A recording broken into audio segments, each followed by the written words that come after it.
17, ele afixou na porta da igreja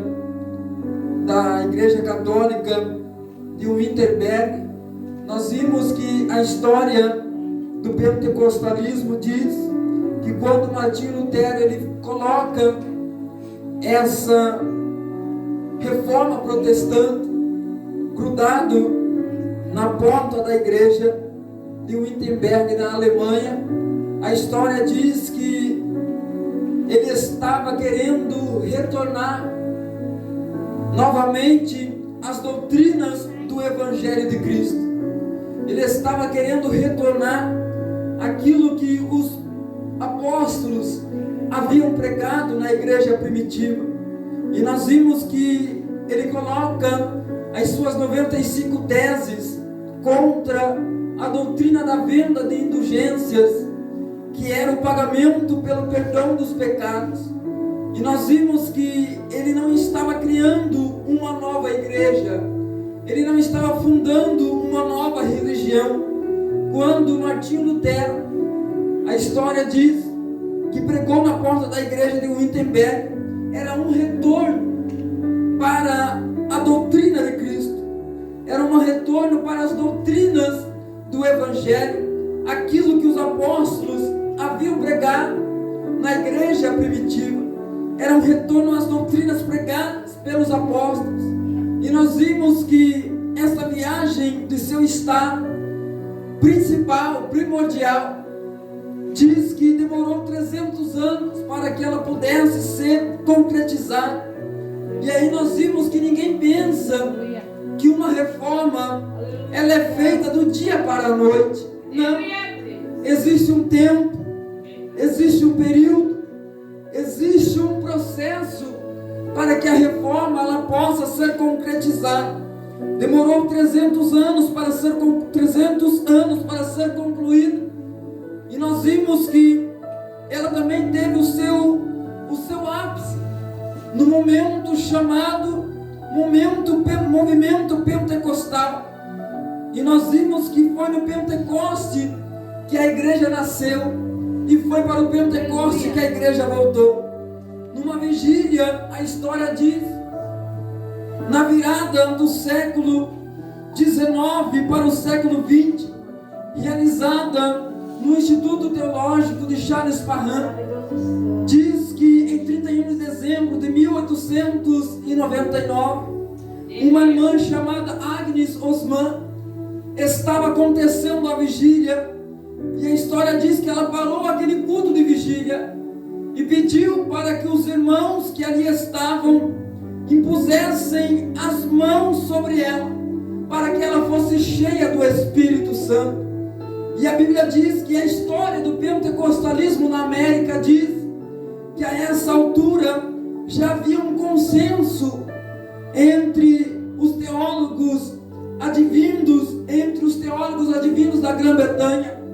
E diz a história que quando esses teólogos, vindo do Instituto de John Wesley, que foi a evidência do batismo com o Espírito Santo, quando essa mulher chamada Agnes Osman, ela para aquele culto de vigília, pedindo para que os irmãos impusessem as mãos sobre ela, para que ela pudesse receber um dom específico do Espírito Santo, para que ela pudesse receber um revestimento de poder, algo que viesse preparar ela para algo que Deus tinha reservado para a vida dela. E nós vimos que agora a evidência do falar, do batismo com o Espírito Santo, era o falar em línguas estranhas. E nós vimos que naquela vigília, através da imposição de mãos, a irmã Agnes Osman, a história diz que ela recebeu o batismo com o Espírito Santo e ficou 3 dias falando em línguas estranhas.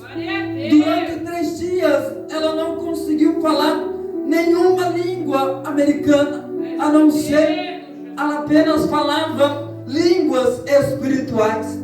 Durante 3 dias depois que os irmãos que estavam reunidos naquele instituto, ali fazendo aquela vigília, que ela foi cheia do Espírito Santo, ela não voltou para a sua casa falando a sua língua, não. Ela voltou para a sua casa falando uma língua a qual Deus a concedia que falasse, a qual o Espírito do Senhor concedia que ela falasse. Mas por que ficou 3 dias? Porque não apenas recebeu e voltou para a sua casa falando a sua própria língua. Porque quando alguém ela tem sede pela presença de Deus, quando alguém ela tem sede por aquilo a qual ela vem buscando, quando Deus a concede o desejo do teu coração, a mulher, quando Deus concedeu o desejo dela ser cheia do Espírito Santo, ela não se contentou em beber daquela água só no momento daquela vigília, não. Ela se contentou até o momento que ela pudesse ser saciada, até o momento que ela pudesse estar completamente cheio. Então, se nessa noite você chegou aqui sedento, por querer algo maior da parte do Senhor sobre a tua vida, você está no lugar certo, na hora certa, no momento certo, aonde a água da vida, aquele que jorra para a vida eterna, ele sim vai saciar a tua sede.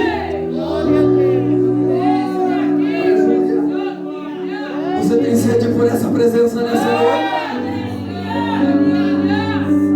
E a história diz que deu-se início em 1º de janeiro de 1900, o chamado século do Espírito Santo. Aleluia, Jesus. Não somente a nossa irmã Agnes, mas outros muitos alunos desse instituto teológico foram batizados com o Espírito Santo naqueles dias. E a história diz que no ano de 1906, um aluno do instituto, filho de escravos, pobre, cego de um olho, não tinha oratória para falar em público. A história diz que ele alugou um galpão, caindo os pedaços, em uma rua chamada a Rua Azusa, em Los Angeles, nos Estados Unidos da América. E a história diz que naquele dia, William Seymour, que era o nome desse homem, ele foi cheio do Espírito Santo. Era pobre, mas era cheio do Espírito Santo. Era cego de um olho, mas era cheio do Espírito Santo. Era filho de escravo, mas era cheio do Espírito Santo. Não tinha uma oratória para falar em público, mas era cheio da presença de Deus. E a história diz que não somente ele foi cheio do Espírito Santo naqueles dias, naqueles cultos, mas a história diz que a esposa de William Seymour também foi cheia do Espírito Santo e falou em línguas estranhas pela primeira vez. E conforme a história do movimento pentecostal na América, ela vai fluindo. A história diz que quando o movimento pentecostal na América, ele foi se encaminhando, aumentando cada vez mais. A história diz que quando a esposa de William Seymour, ela foi cheia do Espírito Santo do Senhor, a história diz que ela partiu em direção a um piano que estava ali naquele galpão caindo uns pedaços, sem ter tido uma aula de nota musical, sem ter tido uma aula de música. Aquela mulher, quando ela recebe uma virtude do Espírito sobre a vida dela, a história diz que ela parte em direção àquele piano, sem saber uma nota de música. Mas diz que quando ela começa a tocar aquele instrumento, debaixo de um dom específico do Espírito Santo do Senhor, todos aqueles jovens que estavam naquele instituto naquele dia conforme aquela melodia era tocada, aquelas vidas eram cheias do Espírito Santo. Conforme aquela mulher tocava aquele instrumento sem saber uma nota de música, debaixo de um dom do Espírito Santo do Senhor, ela tocava o piano, a melodia subia, e como vento impetuoso descia para baixo, e como vento impetuoso impactava aqueles jovens que nunca tinham tido uma experiência para com Deus. Conforme a melodia subia, algo do céu descia sobre o salão, e aqueles jovens começaram a ser batizados com o Espírito Santo e começaram a falar em línguas estranhas pela primeira vez. E a história diz que o avivamento na Rua Azusa começou a se espalhar por todos os Estados Unidos da América, também se espalhou por toda a Europa, e em 1910 chegou no Brasil. 11 anos depois chegou em São Luís do Maranhão, e Jesus continua batizando com o Espírito Santo até os dias de hoje. Jesus continua selando com fogo até os dias de hoje. Mas foi em 1907 que as igrejas tradicionais da Grã-Bretanha começaram a chamar os crentes pentecostais que criam e recebiam o batismo com o Espírito Santo de pentecostais. Foi em 1907 a qual os crentes das igrejas tradicionais começaram a nos chamar de crentes pentecostais. Ou seja, ser pentecostal é crer no batismo com o Espírito Santo. Ser pentecostal é receber o batismo com o Espírito Santo. E ser pentecostal é falar em línguas estranhas. Pergunte para esse irmão que está do seu lado nessa noite: você é pentecostal? Então peça para ele: se você então me dê um sinal. Se ele não está falando em línguas ainda, ou ele não é batizado ainda, ou ele não sentiu nada ainda. Mas se não sentiu até agora, daqui a pouco ele vai começar a sentir. Me desculpe o gelado, me desculpe os tradicionais, me desculpe os frios, me desculpe aqueles que vivem na etiqueta, na ética. Mas quando Jesus ele decide a entrar no meio de um povo que está sedento por receber algo novo, por receber uma presença nova, por receber uma graça nova, a etiqueta sai, a ética sai, a geladeira sai, a frieza sai, porque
ser batizado é o falar em línguas estranhas. Tem igrejas por aí que não podem mais. E não buscam mais o batismo com o Espírito Santo. Isso é promessa. Ele disse que iria batizar. Ele disse que ia encher. Ele disse que ia revestir. Ficar em Jerusalém até que do alto sejais revestido de poder. Buscar batismo com o Espírito Santo é para antigos, não. É para quem quer ser cheio. Buscar batismo com o Espírito Santo é para quem não está conformado em uma vida gelada, em uma vida fria, em uma vida tradicional, em uma vida em vir para o culto, cochilar um pouco, voltar para casa e dizer que não aconteceu nada. Se você veio para dormir, você está no lugar errado. Mas se você veio para receber poder, você está no lugar certo.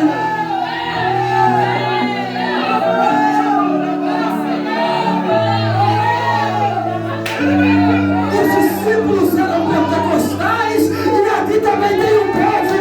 Aqui também tem um povo. Um povo barulhento, mas é pentecostal. Deixa eu ver se tem crente pentecostal aqui. Se tem crente pentecostal, então receba poder, receba graça, receba renovo.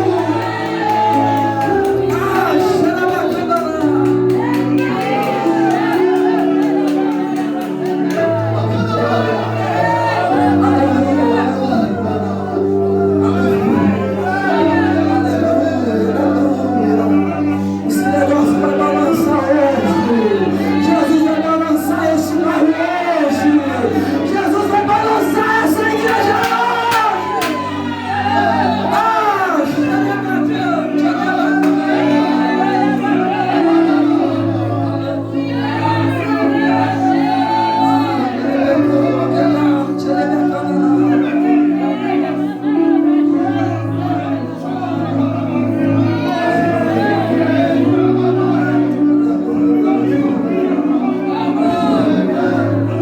Tem fogo aí hoje?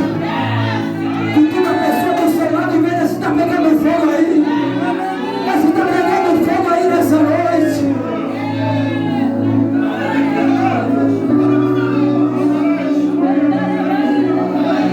Ser pentecostal é crer no batismo. Ser pentecostal é receber o batismo. Ser pentecostal é falar em línguas estranhas.